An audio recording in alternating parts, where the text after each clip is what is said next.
like, oh, do you really want to marry a Yoruba man? Are your parents really going to let you settle with a Yoruba man? They don't be like, oh no, this is what I grew up with, this is what I'm going to eat. Better behave yourself. Even if you don't know how to speak, at least try and understand so that they don't sell you. It's not all ndati, okay? Everybody just want to speak English, yeah? Hey guys, welcome back to my channel. My name is Blessing. Thank you for clicking on this video. I film about marriage, motherhood, lifestyle, and everything in between. In today's video, I'll be telling you some of the interesting things I have learned from the Yoruba tribe. So a quick backstory: I'm an Edo girl. So my dad is Edo and my mom is Igbo. So I'm from an intertribal home, and I am currently in an intertribal marriage myself. So my husband is from Ekiti State, he's Yoruba, and I am from Edo State. So we are also in an intertribal marriage. So there are some things that I grew up with, and those things are quite different now. If you're looking to get married to a Yoruba guy and you're just wondering like, oh my god, what is it like marrying into a different tribe? What is it like marrying a Yoruba man? I got you, sis. That is why I've decided to make this video, just to kind of like give you an idea of what it is being in an intertribal marriage. This is not the lessons I have learned in an intertribal marriage. This is just the differences I have noticed and things that are quite interesting about the Yoruba tribe. So if it's something you're interested in, please keep watching.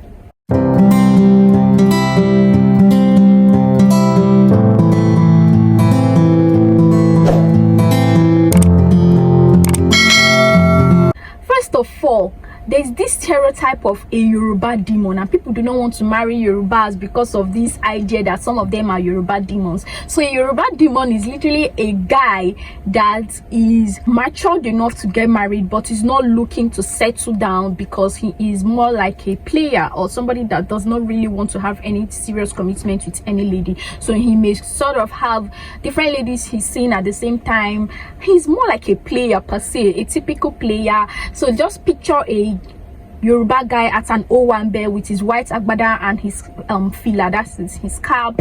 You know, that is who a Yoruba guy typically looks like, who is looking to have a situationship with several ladies and doesn't want to commit to any ladies. So that is who a Yoruba guy is per se, in my own opinion. I may be wrong. So yeah, I know that when I was getting married, somebody was like, oh, do you really want to marry a Yoruba man?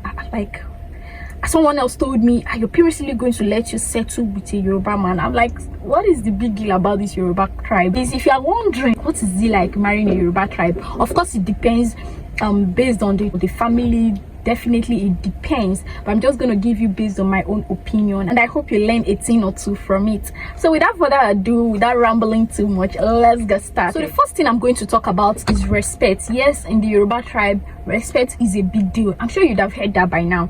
Respect is a big deal. You have to respect everybody, and by respect I mean not just being respectful, but calling people in a respectful manner or addressing people in a respectful manner. Yes, for example, my name is Blessing. I come on here and introduce myself. Oh, hi everyone, my name is Blessing. But in the Yoruba tribe, I am not Blessing, I am Mommy David, because I have a child now.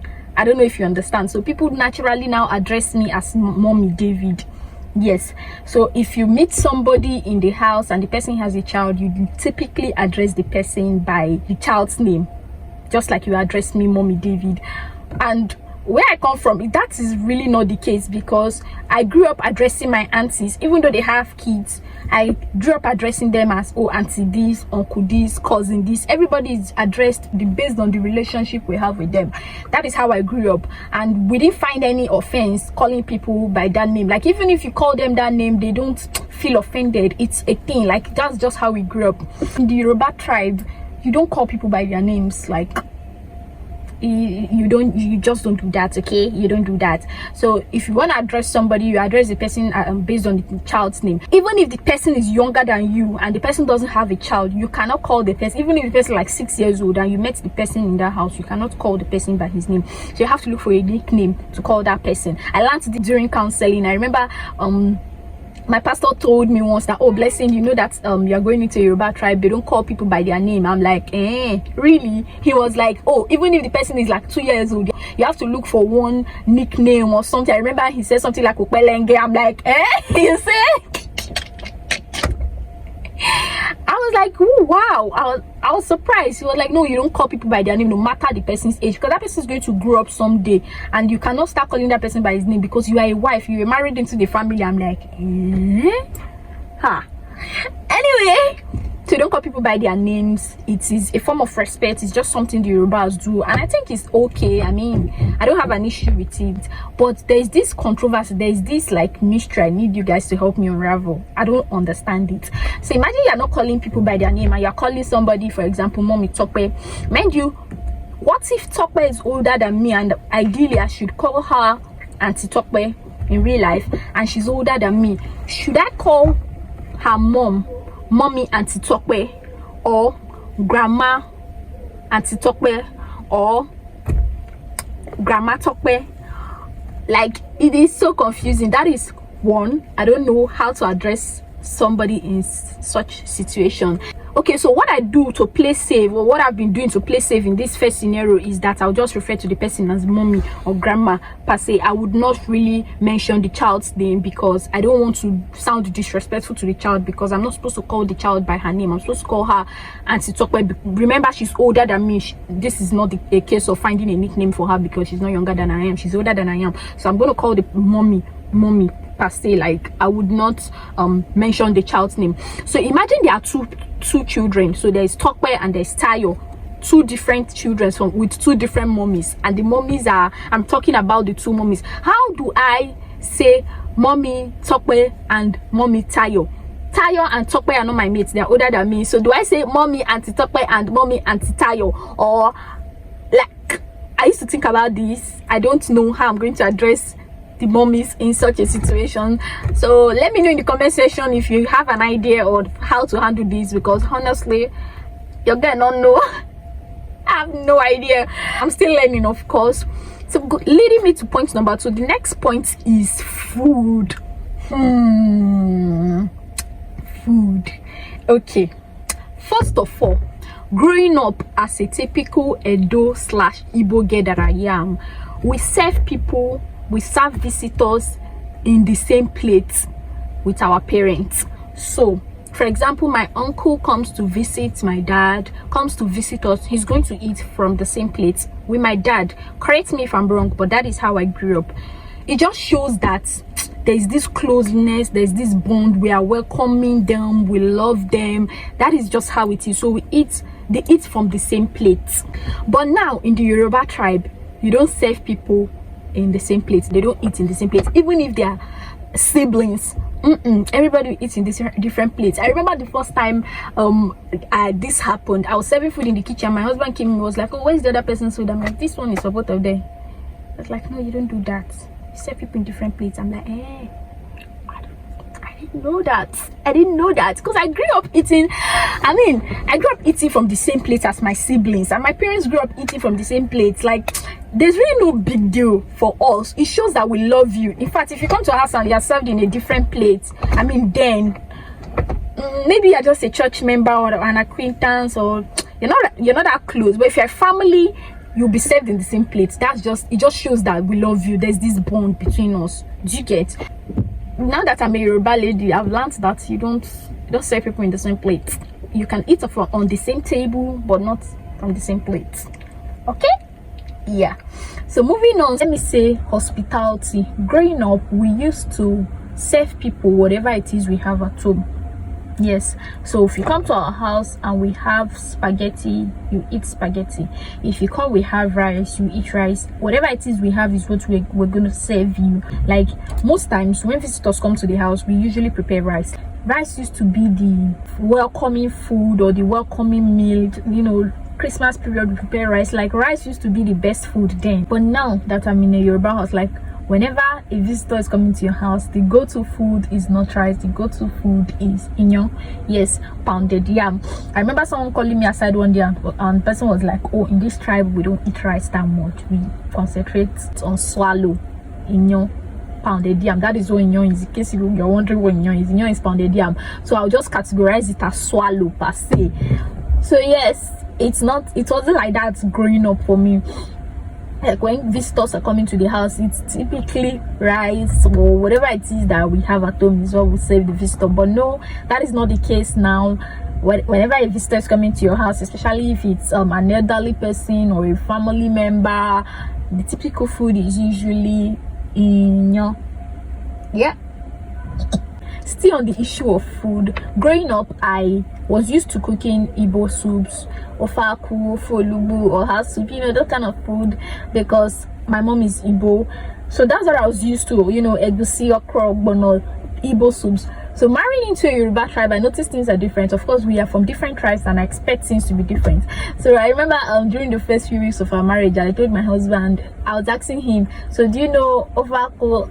He was like, never heard of it. He was like, no, he doesn't, haven't tasted it. I was like, so what do you guys eat? He was like, oh, we eat eforiro, we eat. He was not telling me. I'm like, okay, so we're gonna have to learn that. So you need to be very, very open-minded. It is something doable and it's very interesting, because I'm not even going to talk about the advantages of being intertribal. There's this diverse possibility of being in an intertribal marriage. So I'm now open to new things I would never have thought of. I'm really, really open to it. I'm open to learning, unlearning, relearning. I love it. Honestly, I love it. So I would advise you, just have a few recipes up your sleeves, so that when it's time to impress, you know what to do. You are not running around helter skelter looking for what to do. Just have a few recipes up your sleeve. These things are very easy to learn. You can learn online, you can learn from CCME, you can learn from Zilicious. Is it Zilicious it's called? Yeah. So there are so many food vloggers on YouTube that you can learn from. So everybody does not know that you are learning, you don't know it. So that's just it. That's for convenience sake. So be open-minded. Don't be like, oh no, this is what I grew up with, this is what I'm going to eat. Better behave yourself. Oh my goodness. So the next point I would say is language. It's about to rain and the weather is getting a little bit dark. It's getting dark. So the last point I would say is language. Language is very important. See, you may not know how to speak Yoruba, but show an interest.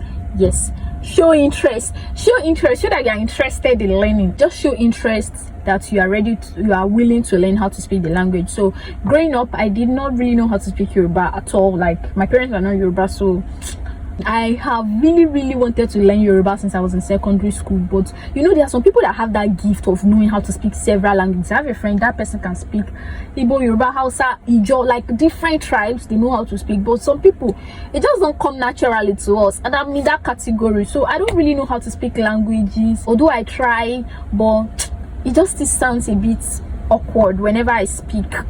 But at least I understand. So you cannot sell me per se. So I feel like you should know how to speak the Yoruba dialect. Even if you don't know how to speak, at least try and understand, so that they don't sell you. It's not all ndati, okay? There was something that happened. The woman registering us for antenatal, she's a Yoruba woman, and when she saw my name, she was like, oh, you're Yoruba, you don't look like you're Yoruba. I'm like, oh, I am, proudly. I like it when people say, oh, you're Yoruba. I'm like, yeah, I am. Are you surprised? Anyway, so she was like, oh, where are you from? I told her my state, and she spoke the deep part of Yoruba, not the surface Yoruba everybody knows, like the main language. She spoke it, and thankfully I've heard my mom say it before, and I was able to respond, and I flowed with her, and she was quite impressed. I don't know if you guys have noticed that these elderly people, they are delighted when they see young people that know how to speak their language, because not everybody know how to speak languages these days. People don't really care too much about languages. Everybody just want to speak French, English. Yeah. So she was so happy that I could speak Yoruba, even though it wasn't that fluent at that point. So yeah, I hope you enjoyed this video from Mommy David. Yeah, I hope you enjoyed it. If you did, please like the video, share, leave a comment, let me know all the things you have noticed or things you find interesting from different tribes. I hope you enjoyed it. Thank you for watching. I'll see you in my next one. Bye.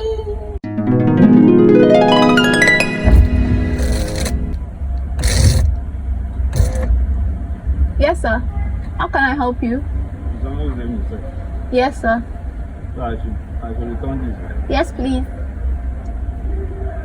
You look like a snap. That's how I left for accident.